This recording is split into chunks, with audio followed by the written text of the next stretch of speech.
Good morning guys! Nandito tayo ngayon sa Ninoy Aquino LRT Station. Nakakatuwa kasi meron ng bagong train system dito sa South.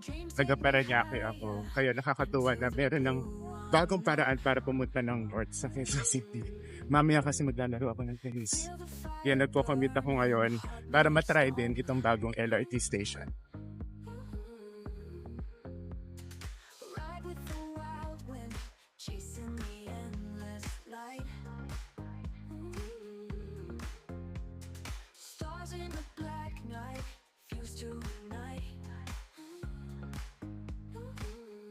Napakaganda ng tanawin dito. Ngayon ko lang nakita yung itsura ng ibang parte ng Parañaque. Nakakatawa. At ayan na yung train, palapit na.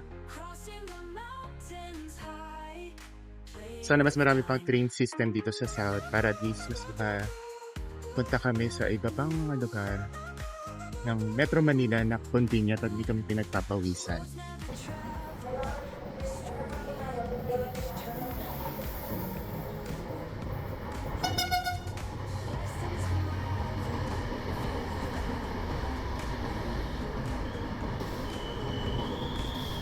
Ngayon lang ako ulit nakasakay ng LRT train.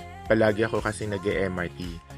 Pero this time, sa LRT train pala, bagong mga bagon ang masasakyan natin.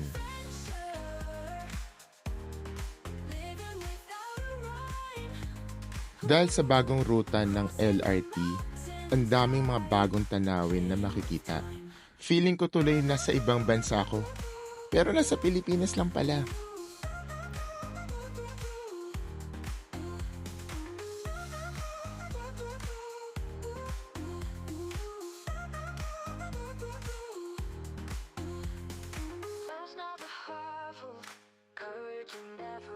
Nakababa na tayo dito sa LRT station. Ngayon na malilipat tayo papuntang MRT station.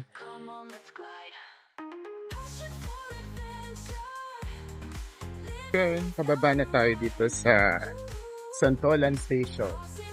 Dahil ako ay magte-tennis sa Camp Aguinaldo.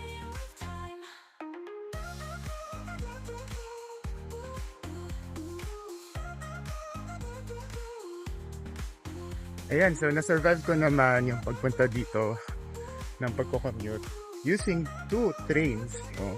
First is yung LRT na galing Sucat, Parañaque hanggang EDSA TAF. Tapos lilipat na ako sa LRT EDSA, or MRT EDSA pala. MRT TAF para makarating dito sa Santolan Station. Ito sa Pakitan.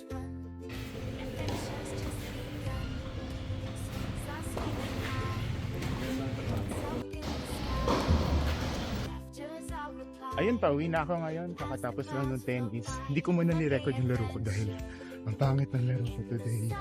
Nakakahiya. So next time, pag okay na katawan ko at laro ko, try ko i-record. This time, pabalik na ako ng LRT, ng MRT station pala. Hindi LRT kasi malayo. But for MRT station, dito ako sa Santolan dahil ito yung katapat ng Aguinaldo.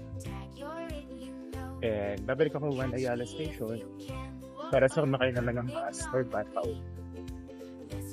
Ang ganda at nakakatuwa talagang maranasan ang bagong train system ngayon.